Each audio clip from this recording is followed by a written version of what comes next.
உங்களுடைய English Vinglish accident verbs story. ஒரு accident ஆச்சுன்னா நீங்கள் எப்படி டிஸ்கஸ் பண்ணுவீங்க? இடிச்சிருச்சு, மோதிடுச்சு, நொறுங்கிடுச்சு இந்த மாதிரி நீங்கள் சொல்கிறதுக்கு இங்கிலீஷ் வேர்ப்ஸ் சில ஆக்சிடெண்ட் வேர்ப்ஸ் இருக்குது.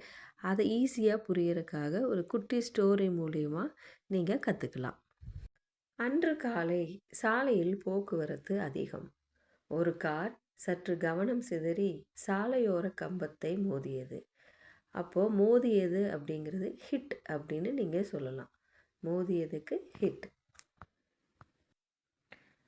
பின்னால் வந்த இன்னொரு கார் வேகத்தை குறைக்காமல் அந்த காரை பலமாக மோதியது.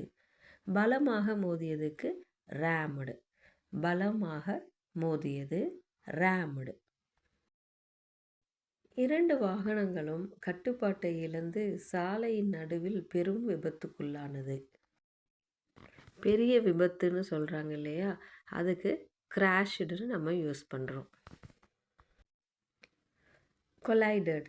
அதே நேரத்தில் எதிர் திசையில் வந்த ஒரு வேன் அவற்றுடன் நேருக்கு நேர் மோதியது.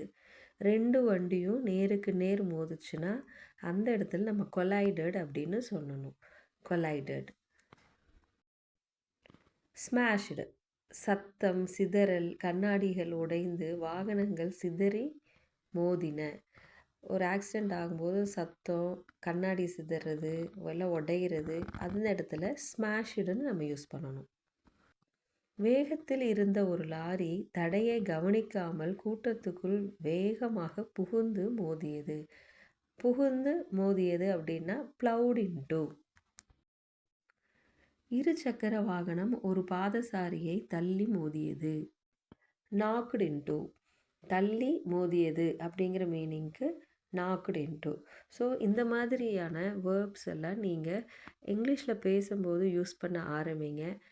வெறும் ஆக்சிடெண்ட்டு, ஹிட்டு இந்த மாதிரி எல்லாம் யூஸ் பண்ணாமல் ரேம்டு, கொலைடட், கிராஷ்டு, ஸ்மாஷ்டு, நாக்டு இன்டு இந்த மாதிரி குட்டி குட்டி வேர்ட்ஸ் நீங்கள் பேசும்போது யூஸ் பண்ணிங்கனாலே நீங்கள் ஹைலி ப்ரொஃபஷ்னலாக பேசின மாதிரி இருக்கும். உங்களுக்கு இது மாதிரி வேறு ஏதாவது வேர்ட்ஸ் தேவைப்பட்டுன்னா கண்டிப்பாக கமெண்ட் பண்ணுங்கள்.